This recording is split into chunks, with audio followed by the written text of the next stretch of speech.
At the beginning of this story, we are shown a dark forest where someone is running, either frightened by or trying to escape from someone. The scene cuts, and we see a red bus traveling on a road passing through the same forest.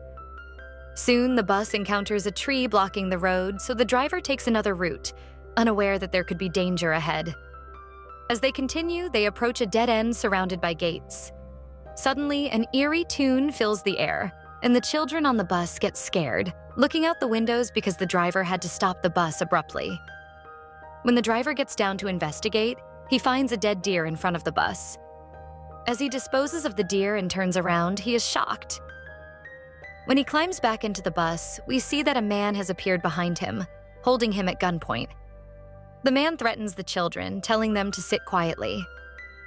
One of the children remembers reading about this man in the news. He is a serial killer who had escaped from prison just days earlier. The terrifying part was that this man only killed teenagers, and he was a psychopath.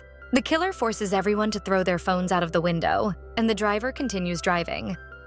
At one point, the driver misses a sign that warns them they are entering a military quarantine zone, a place abandoned for years after a failed research project. As they enter a tunnel filled with flickering lights, the bus suddenly breaks down. The killer suspects the driver is playing a trick on him, so he takes a little girl at gunpoint and orders the driver to fix the bus. The driver complies, but just then, the lights in the tunnel go out, and everyone becomes terrified. Strange noises begin echoing through the tunnel. The killer tells the driver to investigate the sounds. Armed with only a flashlight, the driver heads into the darkness.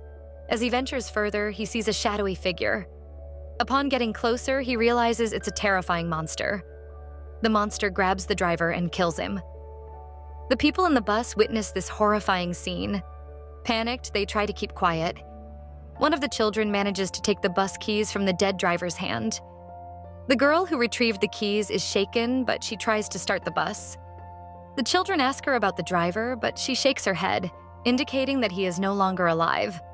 They are all deeply saddened by this. The killer orders a boy to start the bus, but since the bus is broken, it doesn't start. The killer threatens the boy, saying if he doesn't start the bus, he will kill him. The boy, showing great courage, argues with the killer. In the commotion, another child manages to push the killer, causing him to drop his gun. The boy quickly grabs the gun and points it at the killer, who simply laughs and says, "You don't have the guts to kill me." Just as the boy is about to respond, loud noises come from the roof of the bus, distracting everyone. The killer uses this opportunity to retrieve his gun.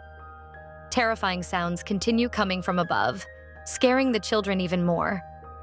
Angry, the killer steps out of the bus and starts shouting, challenging whatever is out there to come and face him. However, his taunts are cut short when something attacks him. A huge, fearsome creature suddenly appears and beheads the killer right in front of the children, leaving them utterly shocked. The creature, a horrifying being with multiple tentacles, starts approaching the bus. The children decide to stay inside the bus for safety, but soon they hear strange noises outside again. The bus suddenly shakes as something tries to pry open the roof.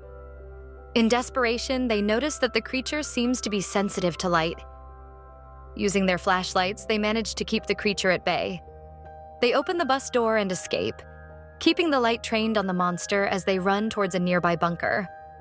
Inside the bunker, they find a room with a map of the entire area. They realize they are in a military base, and that there might be power and lights they can activate to fend off the creature. They form a plan to find the control panel and turn on the lights. Two boys set off to find it while the others stay behind. One of the girls tells her friend that she needs to use the bathroom. Scared to go alone, the boy agrees to accompany her. As they talk, she suddenly becomes quiet. When the boy turns around, she has disappeared. Panicked, he searches for her, calling her name, but there is no response. He and the others finally find her, but by then, a monstrous creature has already attacked her.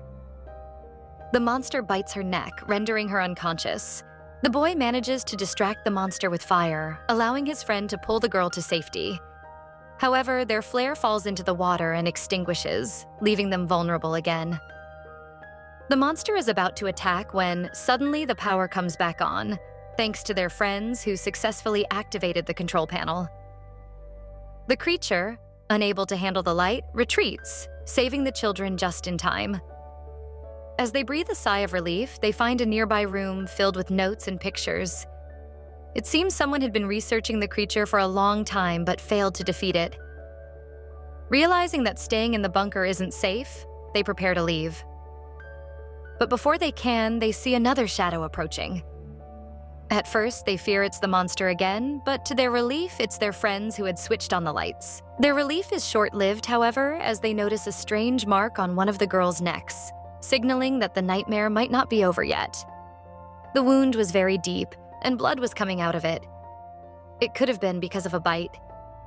It was also possible that now the queen herself would get infected and transform into that master. One of them says that maybe we shouldn't keep anyone with us, but they don't agree and decide to keep no one with them. They then go back to the same room to gather more information, where earlier they had found many notes about the monster. From the numerous notes lying there, they pick up a notebook and begin to read. It was the story of a boy who loved exploring places along with his sister. One day, while exploring, they reached a military base. The boy who wrote the story kept looking at the map, and his sister lagged behind. Suddenly, she was shocked as she saw something strange inside a tunnel. When her brother turned towards her, it was too late. Screams and noises were echoing from the tunnel. Scared, instead of saving his sister, he ran into the forest to save his own life.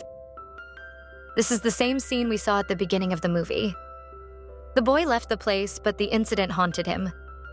He felt guilty that due to his negligence, his sister died, and now he wanted revenge on the thing that killed her. Even after years, he couldn't forget what happened. He researched everything about that thing and planned how to kill the master. He even built a machine to kill the master.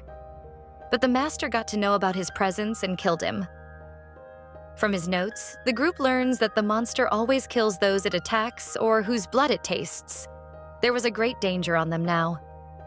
The group decides to save no one and complete the machine and kill the master. But the queen says, "No, I won't let anyone risk their lives because of me." However, the friends are good and tell her, "No, we will all survive and get out of here." With this thought, they all hug each other and start working on their plan.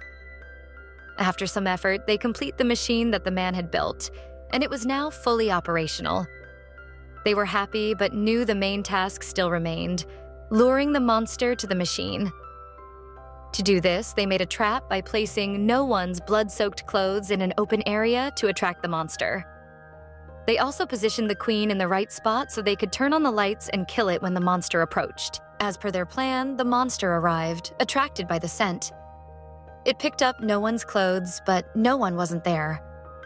At that moment, they had to pull the trigger, but unfortunately, the trigger got stuck. The monster started moving towards the queen. Just before it could attack her, the group managed to turn on the machine. The monster was bombarded with light, and the queen and her allies quickly ran out of the tunnel. Outside, one of their companions stabbed the monster in the stomach with a staff. However, this attack had no significant effect on the monster. Their only option now was to run and save their lives. Holding torches, they began to run outside, but the monster was chasing them. The two girls made it out of the tunnel and breathed a sigh of relief. They looked back to see their friends still inside and saw the monster standing in front of them. They started trembling, but the monster did not follow because there was light outside. They saw the three boys approaching the monster. They set it on fire and then ran out of the tunnel. The monster burned, and finally, their plan succeeded. They had killed the monster, and everyone was safe. Not only had they saved themselves, but they also eliminated the threat for anyone who might come here in the future. In the last scene, the children remember their driver, who had once asked them a riddle. What is the one thing that gets us out of every trouble? At that time, they couldn't figure out the answer, but now they understood that the answer was courage, which helps a person overcome any difficulty. The driver had taught them a valuable lesson that would help them in life, and with this realization, the story ends.